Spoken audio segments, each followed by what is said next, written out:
जानकारी डॉक्टर समीर भाटिया आप तक पहुंचाते हैं। तो आज पीसीओएस और पीसीओडी में कौन सा टेस्ट होना चाहिए, आइए सीधे बात करते हैं। जी बिल्कुल। देखिए, अगर हम पीसीओएस और पीसीओडी, क्योंकि ये एक तो हमें क्लिनिकली डिफरेंशिएट करना होता है, किसी एक टेस्ट करके हम बता नहीं सकते कि पीसीओएस है या पीसीओडी है। सबसे पहले हम बात करते हैं अल्ट्रासाउंड की। अल्ट्रासाउंड टेस्ट के जरिए पता लगाया जा सकता है कि आपको पीसीओएस है या नहीं है, पर खाली अल्ट्रासाउंड के बेस पे हम ये नहीं कह सकते। इसके अलावा हमें कुछ ब्लड टेस्ट कराने की भी जरूरत होती है। पीसीओएस में सबसे इंपॉर्टेंट है सीरीज ऑफ टेस्ट होते हैं, एक सिंगल टेस्ट के जरिए कभी नहीं बताया जा सकता।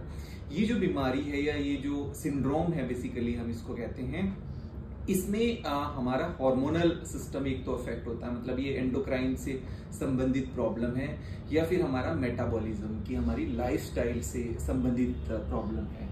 तो इन दोनों चीजों को हमें इसके अंदर चेक करना पड़ता है। अब कई बार क्या होता है कि इसके अंदर जिस तरह के लक्षण होते हैं कि जैसे ओबेसिटी हो रही है, वजन ज्यादा बढ़ रहा है, और भी कई कॉस्मेटिक प्रॉब्लम हो रही है, तो ये प्रॉब्लम्स कई बार और भी कई बीमारियों के अंदर होती है। तो पहले हमें ये देखना पड़ता है कि पीसीओएस के अलावा कोई और प्रॉब्लम तो नहीं है।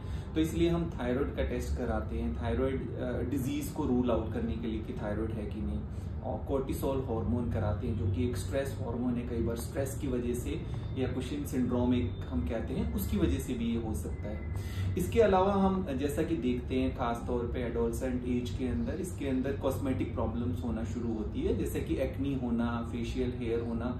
तो हमें वो चीजों को रूल आउट करना होता है कि कहीं मेल हार्मोन्स तो नहीं बढ़ रहे, जिसको हम एंड्रोजन लेवल्स कहते हैं। तो मेल हार्मोन की बात करते हैं तो एक टेस्ट होता है टेस्टोस्टेरोन। टेस्टोस्टेरोन में दो तरह के टेस्ट होते हैं, फ्री टेस्टोस्टेरोन और टोटल टेस्टोस्टेरोन। उसको कराने की आवश्यकता पड़ सकती है। इसके अलावा एक सेक्स हार्मोन टेस्ट होता है, उसको कराने की भी आवश्यकता पड़ सकती है। तो ये आपकी मेल हार्मोन्स के टेस्ट हो गए। इसके अलावा जैसा मैंने आपको बताया कि लाइफस्टाइल संबंधित बीमारी है, जीवन शैली से संबंधित, तो उससे रिलेटेड हमें कुछ टेस्ट कराने होते हैं। जैसे कि मेन कॉज होता है शुगर, तो हमें ब्लड शुगर टेस्ट कराना होता है, जीटीटी टेस्ट कराना होता है, ग्लूकोज टॉलरेंस लेवल टेस्ट। इसके अलावा HbA1c टेस्ट कराने की जरूरत पड़ सकती है।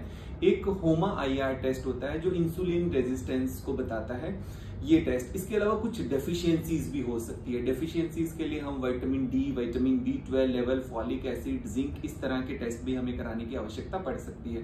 तो ये सीरीज ऑफ टेस्ट कराकर हम कंक्लूजन पे निकलते हैं कि आपको पीसीओएस है कि नहीं या पीसीओडी है कि नहीं। किसी सिंगल एक टेस्ट के ऊपर हम नहीं करा सकते। ये कराने के बाद ही फिर डॉक्टर इवेलुएट करता है और फर्दर उनका ट्रीटमेंट प्लान करता है, क्योंकि रॉन्ग टेस्ट होने से या रॉन्ग डायग्नोसिस होने से कई तरह की प्रॉब्लम होना शुरू हो जाती है, जिसमें एक सबसे बड़ी problem mental health issue, psychological impact काफी ज्यादा होता है, और कई बार अननेसेसरली इन्वेस्टिगेशन हो जाते हैं या अनवांटेड ट्रीटमेंट भी हो जाता है। इसलिए राइट ट्रीटमेंट अपने डॉक्टर से डिस्कस करके, राइट ट्रीटमेंट के लिए जरूरी है राइट डायग्नोसिस। तो बिल्कुल। तो उम्मीद है कि ये जानकारी आपको फायदा पहुंचाएगी।